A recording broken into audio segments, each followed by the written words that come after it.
Like nothing says you have to get it for sure, like this is gonna be done in a week. Good afternoon, beautiful people.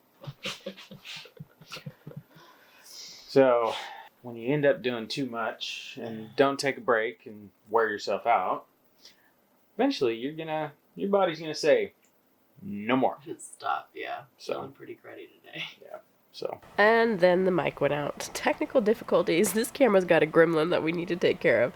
So I'm going to do a little bit of voiceover here, and it looks like the camera mic went out for most of this video. So I'm just going to piece this together the best I can, and we'll see how this turns out.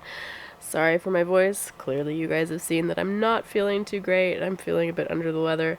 It hasn't been awful, but it's been enough to kind of knock me back. So Ben was explaining that today we had planned on processing all the peppers we have, but he walked in this morning to come get me for milking, and he was like, yeah, no, you look terrible, so you should probably sit down and just rest today. In fact, he specifically asked, if I go do something else, are you actually going to rest, or are you going to stay in here and do something in the kitchen? I said, I promise I will sit down and rest. So that is what I did.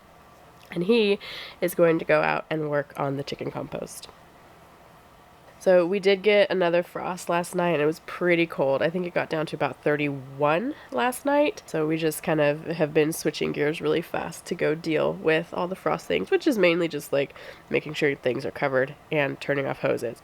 If you remember in yesterday's video with pulling the sweet potatoes, we had a whole bunch of greens left over. And Ben says he has neglected to turn and deal with the compost in the chicken coop. So he's going to be doing that today. So yeah, if you can actually see, there is no more pile. The pile, they're mounding it in the corner. Why, I don't know. They don't usually mound it in the corner, but hey, I think they're trying to tell me something. Yeah, they've got it all the way to the ground. They've sorted through all of the woodier stuff. That's a catbrier tuber. I wonder how that made it in here. Hey, excuse you. So I'm gonna get in here, just like you guys have seen. I guess I can kind of give any new viewers a quick rundown.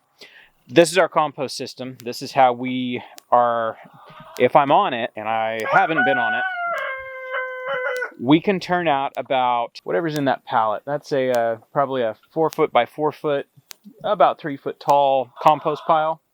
That pile is done. 1.5 yards. These chickens are pecking my feet. Oh yeah, see, this stuff is done. Good, good, good. All right, so I'll give you the quick rundown. I build a compost pile in the middle of the chicken yard. This is kind of my version of the chicken tractor on steroids that Billy does over at Permapasture's farm. This works for us. This is kind of how I started doing compost back in California. Basically, the way it works is you build a pile in there with the chickens. All of your food scraps, all of your yard waste, weeds, grass clippings, whatever you've got, everything goes in there. I'm doing this mostly based on wood chips because I'm making my own wood chips and I have tons of them and I really, really like. This is pretty much the end result. It's beautiful stuff. This is just what they have raked through. So that stuff's kind of dried out. It needs to compost a little bit further to break down. But the way it works is I'll build a pile in there. That's where they get fed. I wet it down real good, so it is actually a compost pile. It's quite warm. They didn't start crowing until I came out here. They get fed in there, in that ring, and they learn that that compost pile is where they come to get snacks. And so what happens is they start turning it. And as they scratch deeper and deeper, if it's too hot, they won't dig in it. And so what they do is they'll pick it apart bit by bit by bit until they can get down to the bottom, which, as you can see right now, they are to the bottom. They keep going back to that ring looking for snacks. It's good to see, actually. It means they've learned the system themselves. So after they've raked it all out, if it still resembles these wood chips right here on the ground, as you can see, it doesn't. It's quite dark. If it needs another go around, I'll pick it all back up, I'll put it back in the ring, wet it down again, get it to compost again. But I haven't had to do that. So basically the way it works is week 1 will be the ring.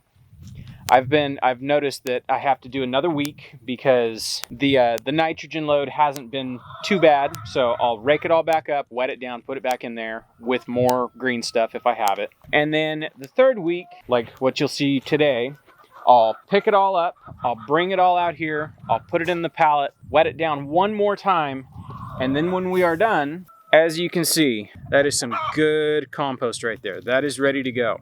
It is actually cold too, so that means it's finished. Get it out. There we go. So this stuff, I'm gonna go grab the tractor real quick. I'll pull this thing apart, scoop this up. I'm actually gonna take this down, right down the hill, and then I'll put it back together, take everything out of here, put it in there. If I'm doing it right with this system, every week there is a turning of the pile, and as it goes through the system, at the end of 4 weeks, we will have a finished bin of compost.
All right, the second fermenting, second composting is ready. Now I get to haul all of that out of there. Probably if I continue with this, I'm gonna make one of these walls removable so I can get in there with the tractor and just pick it up fast. But I do enjoy the physical labor because I don't have to pay for a gym membership here.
All right, there we go. Another compost pile built, compost finishing, compost in use. It's a good day. All right, that really only took me probably 2 hours, something like that. Not going real fast today, didn't have any helpers today. Yeah, I think I might be coming down with whatever Meg has. The longer this has gone on, it's like, I just wanna go lay down. So pretty much at this stage, you don't have to worry what you put in it. I've got some, as you guys saw, I've got a whole bunch of sweet potato vines and some wood chips. 2 ingredients. Well, I guess water, if you count that. This is pretty much gonna sit and do what it needs to do. If it looks like it needs more green or more brown, I can add either of those. Even though we're coming into winter, so we're gonna run out of green here pretty quick. But it really doesn't matter. You get your nitrogen from the chicken manure.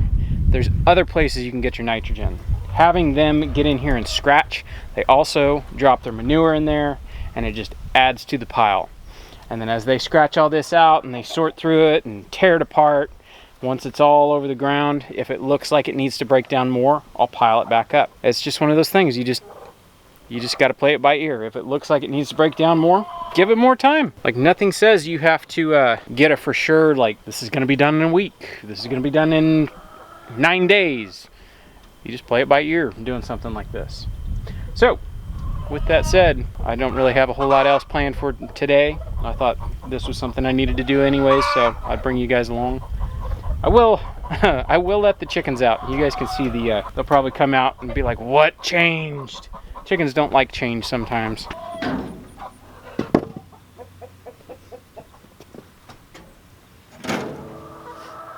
Come on, ladies. Come on. There's the first brave soul.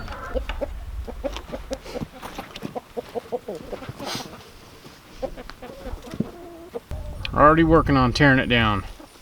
I don't know what they're eating in there, but they're finding something. I'll come back tomorrow and they will flatten that pile out. That'll do it for today. I'll catch you guys on the next one. Oh,